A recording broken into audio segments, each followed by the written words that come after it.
Ела с нас на уикенд в Велинград. Ето и как мина. Настанихме се в Liberty Suites и още с влизането усетихме, че това място е специално. Посрещнаха ни с топло отношение и малки комплименти. Бутилка вино, свежи плодове, кафе, чай, вода, туалетни принадлежности. Имахме дори безплатен ход за минерален басейн, който е точно на 5 крачки от входа. Удобството си е удобство. Велинград не е само спа и минерална вода. Тук си в сърцето на Родопите. И точно това го прави толкова специален. Можеш да съчетаеш спокойствието с пазълните, с приключението в планината.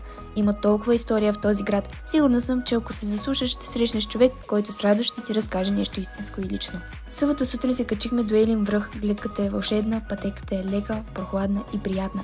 А горе просто спираш за миг и дишаш чист въздух. Запалихме свещичка, параклиса на Свети Илия. Напълнихме си вода от чешмата и слязохме обратно пълни с енергия. След обед си направихме минерален плаж, а вечерта се разходихме из града и хапнахме вкусно. Благодарение на препоръката от домакините открихме ресторант Paradise и останахме много доволни. През цялото време имахме всичко: уют, спокойствие, чист въздух и грижа. Починахме си истински, наспахме се, релаксирахме и нищо ни липсваше. Ще се върнем отново, защото Велинград може да ти даде всичко, от което душата ти копне. Тишина, чист въздух, природа, вода, вдъхновение, ако му позволиш.